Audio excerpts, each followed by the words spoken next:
자, 오늘부터는 요 에릭 프롬의 자유로의 도피를 하겠습니다. 그러니까 제가 프랑크푸르트 학파를 네 사람을 할 건데, 하나는 아도르노의 계몽의 번지법, 마르쿠제 1차 원적 했고요. 두 사람을 했고, 그래서 그건 하나의 어떤 문화적인 논리로 전체주의 권력에 대해서 설명하는 방식이라고 한다면, 오늘 시작해서 그 한 세네 번을 걸쳐서 에릭 프롬의 자유로의 도피 할 것이고, 그다음 그게 끝나면 라이히의 그 파시즘과 대중심리를 간단하게 할 겁니다. 그 두 사람의 논리는 그런 그 나치즘과 같은 그 권력, 전체주의 권력의 등장과 형성이 어떤 사회심리학적인 것과 관련돼 있다고 보는 거예요. 그래서 처방도 그 아도르노나 마르쿠제 같은 경우는 문화적인 감수성을 개발시키는 것이라고 생각을 했다면, 사회적인 해방이라고 하는 것이, 요 에릭 프롬과 라이히는 좀 처방도 좀 달라요. 그래서 그게 사실은 오늘날 20세기에 여전히 소위 포스트 모던 이후에 뭐 제3세계나 한국 사회에 이 의미를 주는 그 소위 사회적인 탈출구의 방법으로 의미가 다르다고 생각합니다. 예를 들어서 문화적인 것을 강조하는 쪽에서는 뭐 주로 남미 쪽에서 나오는 얘기지만, 문화적인 혼종성 뭐 이런 걸 얘기한다면, 또 이 소위 라이히나 이런 에릭 프롬의 계열은 또 무슨 뭐 분자혁명, 소수혁명 이런 얘기를 한단 말이에요. 주로 이제 프랑스에서 가타리 같은 사람이 그런 얘기를 하는데, 그런 것들이 어떻게 보면 오늘날의 한국 사회에서도 그런 20세기의 새로운 형태의 문화적 그 해방구의 어떤 탈출구가 아닌가. 그래서 에릭 프롬과 라이히는 제가 그렇게 잘 모르는 편이지만 간단하게 좀 짚고 넘어가겠습니다. 이 책 그 자유로의 도피는 뭐 워낙 유명한 책이고 그렇게 읽기 어렵지는 않습니다. 이건 뭐 굉장히 그 문장도 그렇고 번역도 그렇고 내용도 그 문제 의식이 굉장히 간결한 책이에요.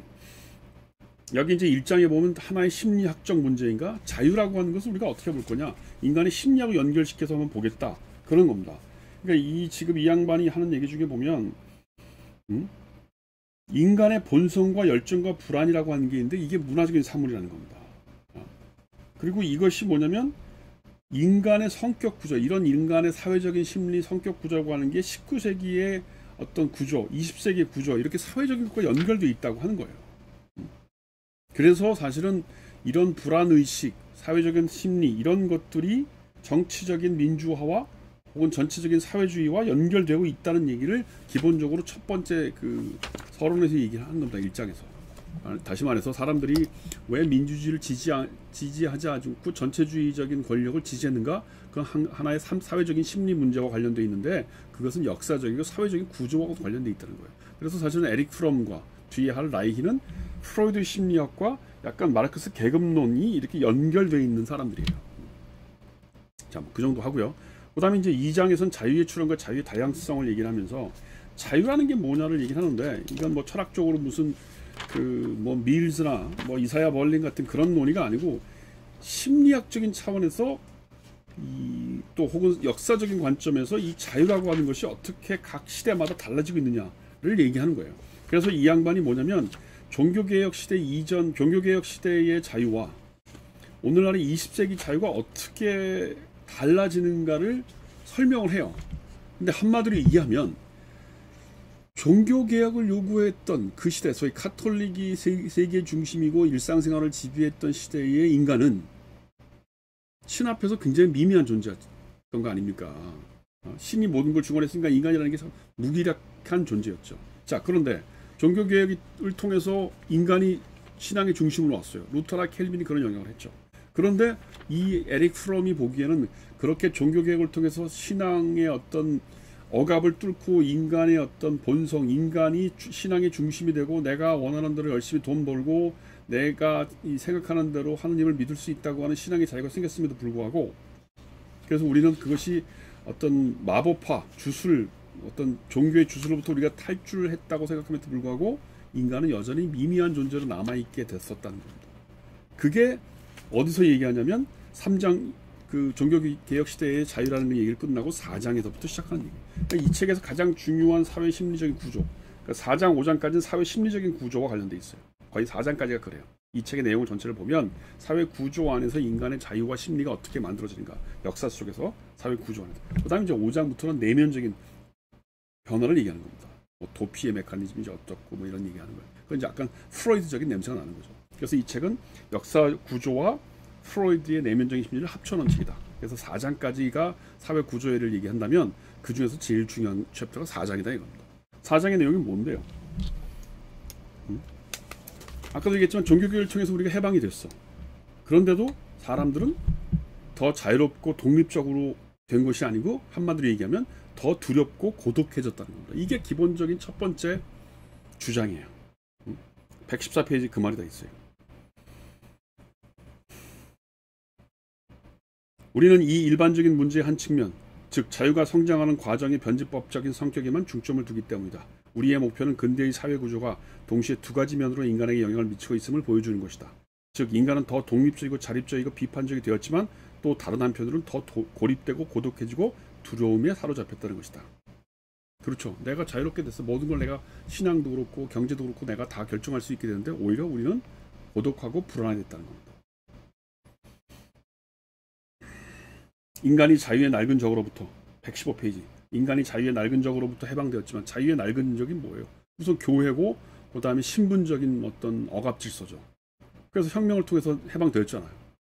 그런데 성질이 다른 적이 등장했다. 우리는 그것을 충분히 인식하지 못하고 있다. 다른 적이 등장했다는 거예요. 자유의 다른 적. 그게 뭐예요? 이 새로운 적이란 본질적으로 외적 제약이 아니라 개인의 자유가 완전히 실현되는 걸 방해하는 내적 요인들이다. 이제부터 이제 문제의식이 나오는 거죠.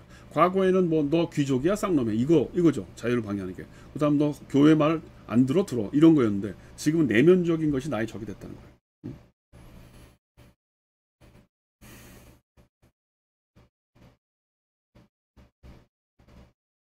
여기 보면은 115페이지 근대인은 독창적으로 즉 자기 스스로가 생각하는 능력을 얻지 못했다는 사실이 중요하다는 겁니다. 내 스스로가 해방이 됐어. 외적으로부터 외부의 어떤 억압으로부터 해방이 됐는데 근대인의 특징은 뭐냐면 내 스스로가 나 자신의 어떤 내면적인 것을 반성하고 스스로 생각하는 힘은 얻지 못했다는 거예요.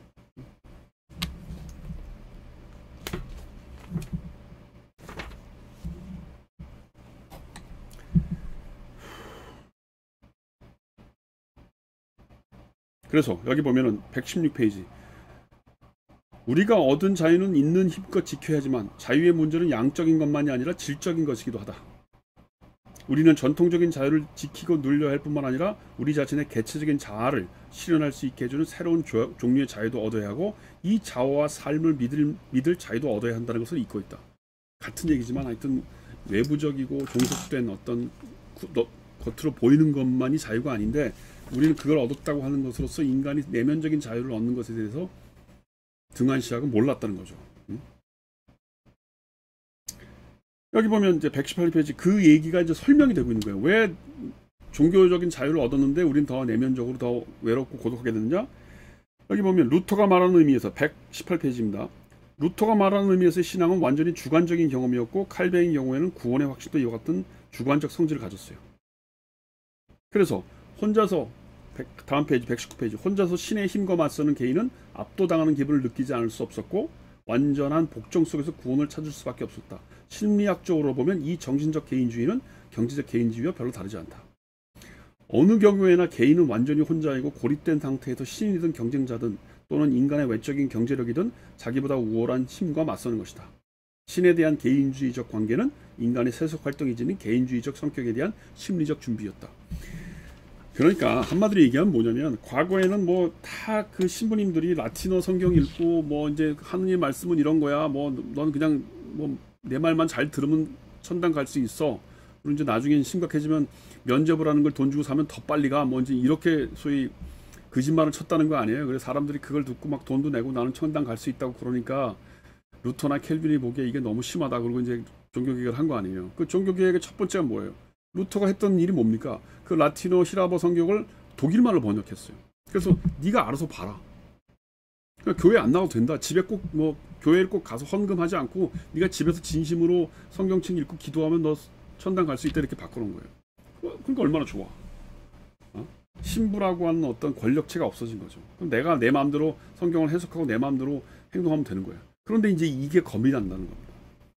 이게 여기서부터 오히려 신과 마주한 개인은 불안해지고 고독해졌다는 거예요. 이게 프로테스탄즘의 어떤 신앙 개혁이 오히려 인간을 더 무기력하게 만드는 소위 근대인이 심리적으로 그 작아지고 무기력하게 되는 결정적인 이유였다는 겁니다. 그러니까 정말 아이러니죠. 신부나 교회로부터의 권력으로부터 인간을 해방시킨 것이 종교개혁인데 그것 때문에 인간은 오히려 모든 면에서 다 자기 혼자 선택을 하고 해석을 할 수 있어야 된다는 거예요. 그게 싫다는 겁니다. 내가 혼자서 세상을 성경을 해석하고 세상을 해석하고 그 다음에 내가 이렇게 행동하겠다고 결정하는 거. 그 해석과 결정이 어렵다는 겁니다. 여기서 끊고 갑시다.